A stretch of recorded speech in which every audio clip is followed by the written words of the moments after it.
श्री स्वामी हरिदास पुनः जो है हरिदास जी महाराज कहते हैं कि गोपी भाव का हृदय में प्राकट्य होता है, फिर वह रस जीव को प्राप्त होता है। यह इतना आसान नहीं है। श्री हरिदास जी महाराज जो है वृंदावन के परम विलक्षण संत हुए। हरिदास जी महाराज एक बार हरिदास जी महाराज जो थे वह निधिवन में विद्यमान थे, भगवान बांके बिहारी का चिंतन कर रहे थे। उनके ध्यान में हरिदास जी महाराज का कोई शिष्य आया, विदेशी लेकर के आया। लाकर के उस सेवक ने हरिदास जी महाराज के हाथ में शीशी पकड़ी और तुरंत उसका ढक्कन खोला और खोल करके उसी निधिवन की रेत में वह सारा इत्र की शीशी उड़ेल दी। वह भक्त सोचने लगा कि मैं विदेश से इतनी बेशकीमती इत्र लेकर के आया गुरुदेव के लिए, और गुरु जी को तो इसकी कीमत ही नहीं पता। गुरु जी ये इत्र की शीशी जो है और ऐसे ही रेत में गिरा दी।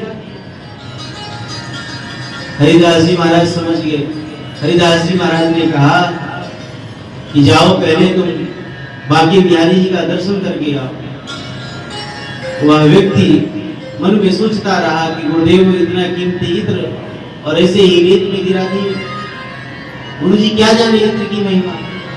लेकिन जैसे वह व्यक्ति बांके बिहारी भगवान के उस राजप्रासाद में पहुंचा, उस प्रांगण में पहुंचा, तो जो इत्र लेकर के आया था उसी इत्र की खुशबू से वह बांके बिहारी का मंदिर जो है वह गमगमा रहा था। अद्भुत सुगंध, अद्भुत छटा। अब उसके मन में समझ में ना आए कि जो इत्र हम गुरुदेव के लिए लाए थे वह इत्र की खुशबू ये पूरे मंदिर में, बांके बिहारी सरकार के पूरे मंदिर में यह खुशबू कैसे पहुंच गई। उसने ठाकुर जी के दर्शन किए और झट से भगवान की परिक्रमा की, चरणों तक लिया और फिर भागता हुआ गुरुदेव के चरणों में जाकर के पड़ गया। हरिदास जी महाराज के चरण पकड़ लिए। गुरुदेव आप कृपा करके समझाओ, मेरे मन में बड़ा भ्रम उत्पन्न हो गया। गुरु जी ने कहा कि बेटा तू इत्र लेकर के आया था, उस समय में भगवान बांके बिहारी का ध्यान कर रहा था। बांके बिहारी जो है वह राधा रानी के साथ होली खेल रहे थे। राधा रानी उनके ऊपर रंग डाल रही थी, बांके बिहारी उनके ऊपर रंग डाल रहे थे। उसी समय तू इत्र लेकर के आया। राधा रानी के पिचकारी का रंग समाप्त हो गया था, तो मैंने खोल करके इत्र की शीशी और राधा रानी के पिचकारी में डाल दिया। और राधा रानी ने जब पिचकारी से वह इत्र बांके बिहारी के ऊपर डाला तो उसी की सुगंधी पूरा मंदिर जो है वह बांके बिहारी का गमगमा गया। यही तो है उसकी लीला। क्या अद्भुत लीला है। यह है गोपी भाव, यह है महाराज की लीला में प्रवेश। जब हम इस प्रकार से संत महापुरुषों के चरणों में शरणागत होंगे तो इस लीला को समझ पाएंगे, इस लीला का दर्शन जीवन में होगा। बोलिए भक्त वत्सल भगवान की जय हो, श्री बांके बिहारी लाल की जय हो। ऐसी अद्भुत गोपी भाव और ऐसी अद्भुत गोपी लीला है। भगवान ने पुनः गोपियों को स्वीकार किया। गोपियां जो हैं सब भगवान को घेर करके बैठ गई और जितनी गोपियां थी भगवान ने अपने उतने स्वरूप का विस्तार किया। एक एक गोपी एक एक कृष्ण, और भगवान गोपियों के साथ बहुत सुंदर दिव्य महारास की लीला प्रारंभ किए हैं। आइए हम सब भगवान के उस महारास की लीला का दर्शन करें। गोकुल में देखो, वृंदावन में देखो, हे मुरली बाजे रे, श्याम संग राधा नाचे रे। मुरली बाजे रे, श्याम संग राधा नाचे रे। श्याम संग राधा नाचे।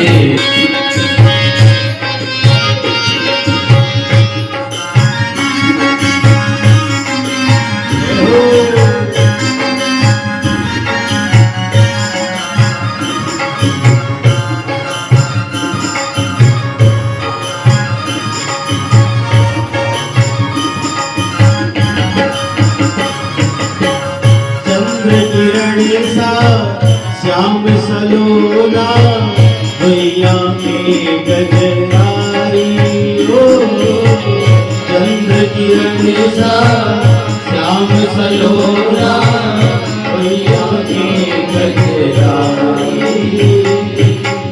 ठुमक ठुमक नाचे गोपियन के संग जग का पालनहारी हो ठुमक ठुमक नाचे गोपियन के संग जग का पालनहारी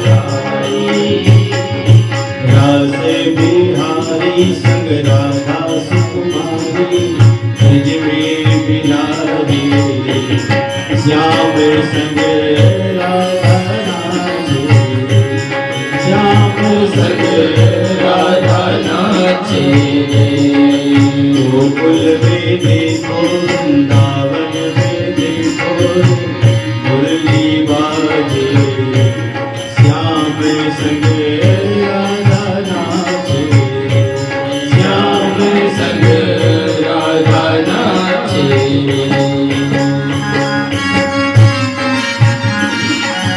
बड़े भाव से चालू जाते हैं सब गाएं।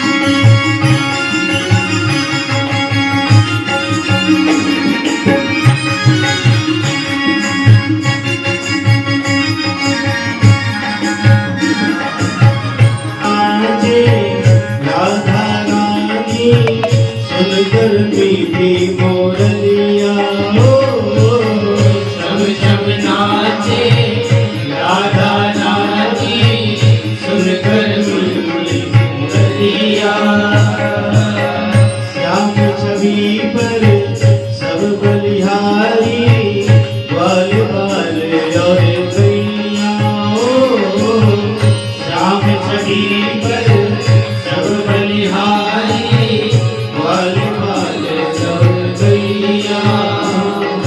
सरल सरल चाले रे मधुरी पुरवैया देखा गए श्याम संग राधा नाचे श्याम संग राधा नाचे गोकुल में देखो वृंदावन में देखो मुरली बाजे श्याम संग राधा नाचे श्याम संग राधा नाचे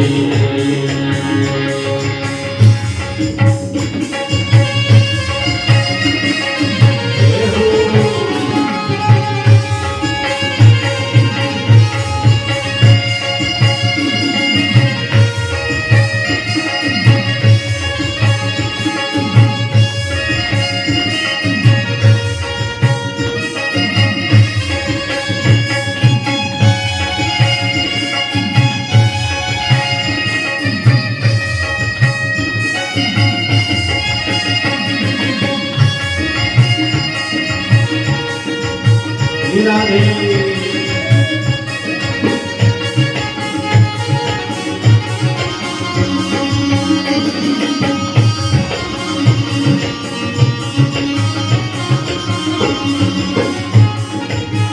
यमुना तट पर बंसी बट पर आधा रास रचाए ओ यमुना तट पर बंसी बट पर आधा रास रचाए ओ गोपी बन कर